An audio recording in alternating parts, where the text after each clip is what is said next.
Hi, everyone. My name is Patricia Haddad. I currently serve as Chief of Staff for an organization called the English Learners Success Forum, where we are focused on improving the quality of curricular materials in core subject areas that are developed by content developers, and to specifically ensure that they're adequate and meet the needs of multilingual learners.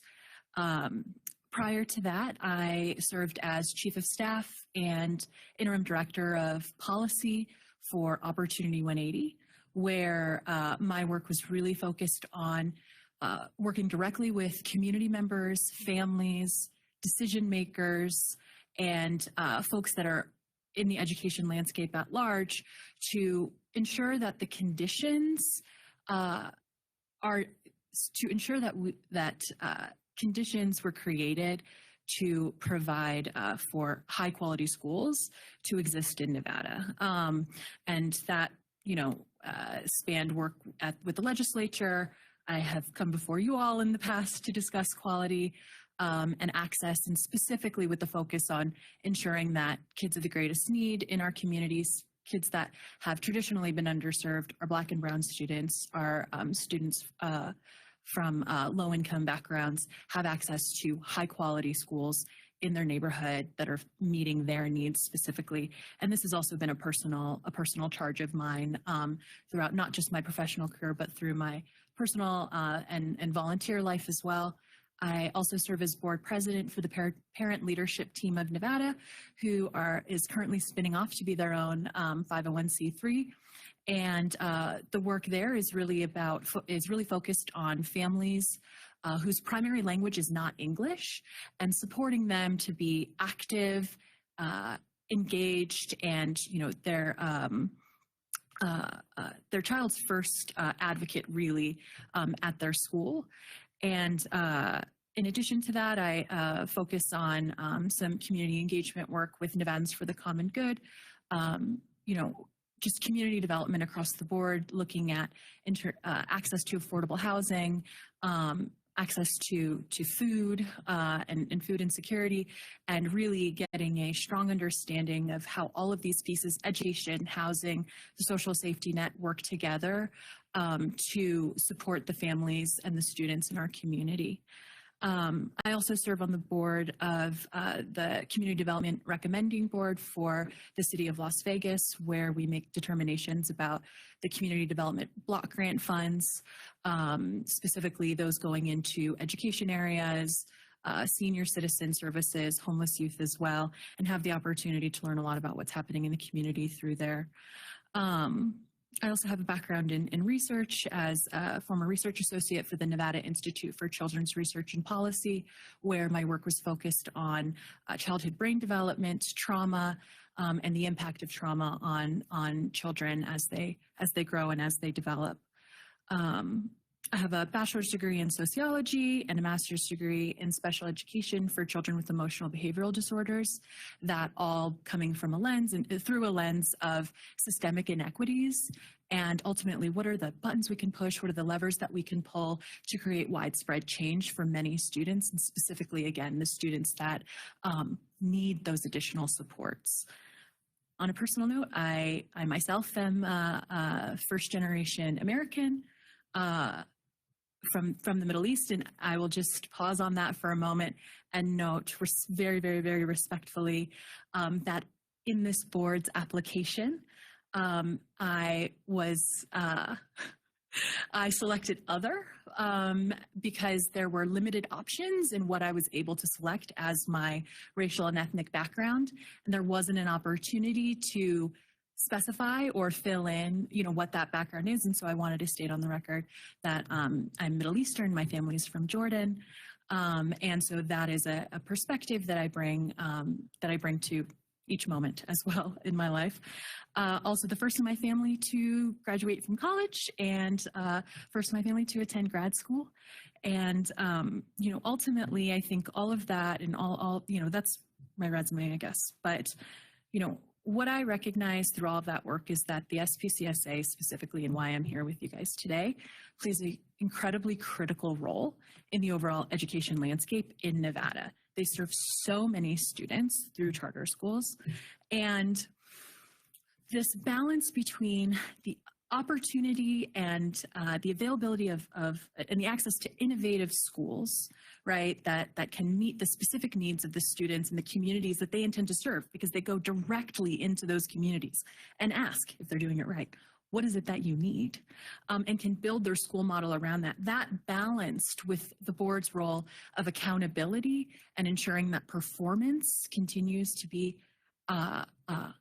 well, let's say excellent, I think is something that the board has done really well, and that they're continuing to reach towards through their strategic plan, through their growth assessment, through the needs assessment that they've developed over time through legislation as well. And it's just a really incredible opportunity and a very direct opportunity to ensure, again, that more kids have access to really, really great schools, specifically, again, students in our neighborhoods where they only have access to a one-star school, or that school maybe not be meeting their needs specifically. And so, pardon me, I've got my list of notes here as well. But ultimately, yeah, the SBCSA has that really direct role. And also, you know, and I know that the question is coming about other states, but that the SBCSA and Nevada specifically is a leader in authorizing, in transparency, and in accountability across the country. And I think that that's worth mentioning as well. And you know, to have the opportunity to serve on that board, I think would be both personally fulfilling, professionally fulfilling, and again, that I could really bring a lens of equity and diversity and focus to our Black and Brown students and our low-income students who really need the most support, especially now. And we see the data and what happened with everything that happened with the school shutdowns and COVID. We know who our most impacted communities are. And so, you know, I think the SPCSA uniquely, in addition to this board and others, are very importantly charged with ensuring that we're mitigating and creating an education system, creating educational environments for kids to thrive, be their best selves, and hopefully stay in Nevada and do really great things. Or in Christina's case, come back to Nevada. Yeah, please, we need to. Okay, I'm going to open it up to the board now for some questions.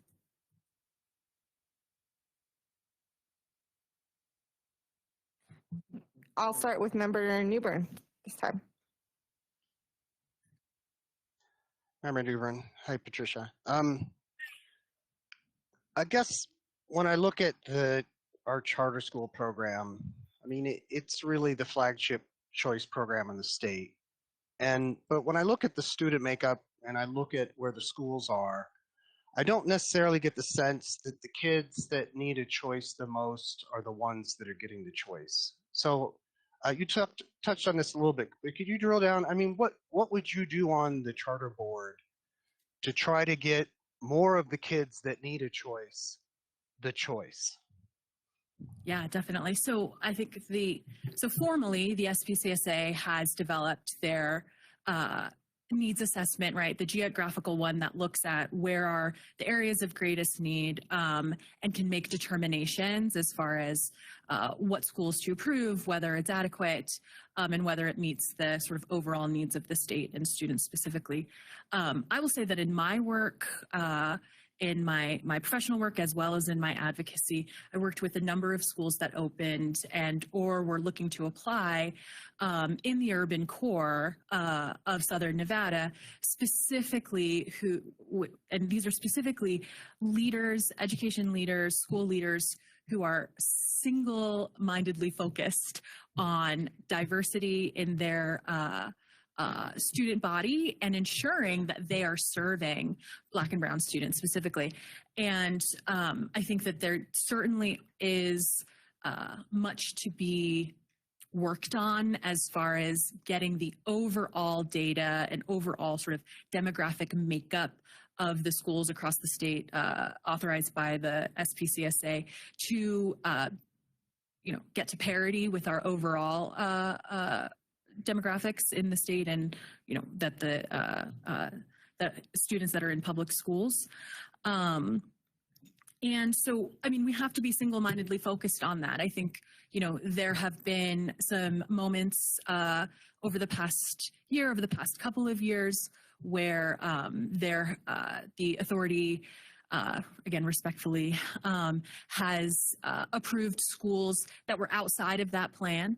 That did not necessarily focus on serving Black and brown students or placing themselves in an area where low-income students can access them readily. And so I think some of those decisions have been made. And so what I would bring to the table is to continue to, stay aligned to the legislation that was passed down at a state level, the policies and the SPCSA themselves have committed to, and continuing to ensure, there needs to be more representation and diversity on the board itself, but continuing to really ground in and focus on these questions around diversity, equity, inclusion, anti-racism, and what it means when decisions are made at a governance level that affect the everyday lives of kids. I think that that's a really important charge. And again, this board is making decisions that are very direct. Whether or not to open or close a school will have reverberations for families, for their students, for transportation, for resources and et cetera from there. So I think I answered the question with maybe a little bit more rambling, but tell me if I didn't. Okay. Member Hughes. Thank you. Thank you. So I had a question. So you'd mentioned this idea of hubs of innovation, or sort of charter schools being innovative. And if you go back to sort of the charter movement, sort of two main things I would point to the people, sort of the strategy, and more choices for families, right, and students. And the other goal early on was really to push the entire education system. So to serve as these hubs of innovation, what can we learn, sort of increase flexibilities, and that's going to put pressure on our larger school districts to do something differently. And that second piece has sort of failed pretty substantially across the board, where you don't see by and large charters really pushing larger systems to do anything different. And so I'm curious, like, one, do you agree that still should be a goal of the charter movement? And two, if so, like, how do we bridge that gap here? Because you sort of, in Nevada and other places, it's essentially two separate systems, and there's not tons of collaboration, there's not tons of influence. And so if you agree that should still be a goal, what do we do about that? And how could you advocate for that on the board? Thank you. Thanks for that question. Is it a question of charter specifically pushing the envelope, or is it this idea of many types of schools of choice, whether that be a charter school, a magnet school, a CTA, really doing what they can to meet the needs of students and accelerate their learning? And I think regardless of whether we're talking about a charter school or a comprehensive school that's up the street from here, that when they're finding really, really excellent success, when they see that their students are growing, that they're, I don't want to put too much on tests here, but that they're proficient and they're on, that they're continuing to blow sort of that proficiency out of the water, that there's almost a moral imperative for that information to be shared, to be spread to educators, throughout the community. Because ultimately, if it's while we want to ensure that there's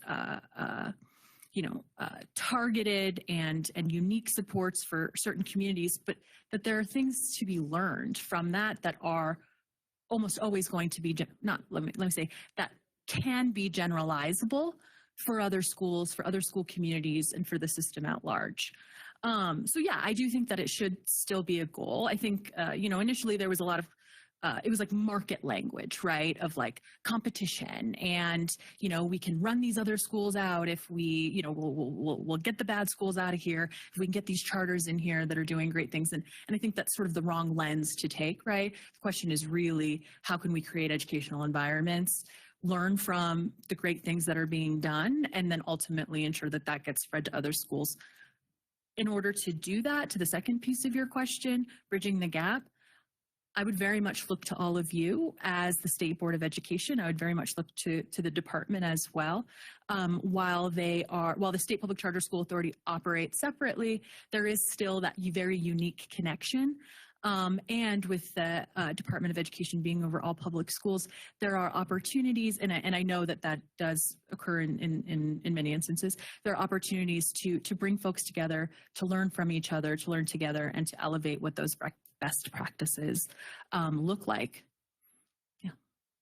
And, sorry, I would just add also it's incumbent upon families and educators to continue to spread the good word about, really excellent things that they're seeing and that they're doing, in their schools as well. I think families play a really big role in advocating for quality at their child's school. And, as far as bridging the gap of how do we teach and learn from, there are families who have a child in a charter school, they've got a child in a comprehensive public school, they're homeschooling another one, right? So for families like that, and specifically for families who, let's say all families, right, being able to trust the school that you're coming into, to trust that they're doing, everything that they can and that they are, again, communicating, trusting that, but then also being that catalyst and that activator as well. And I think there are some really excellent organizations that are doing that. And I will put a plug in for the parent leadership team as well.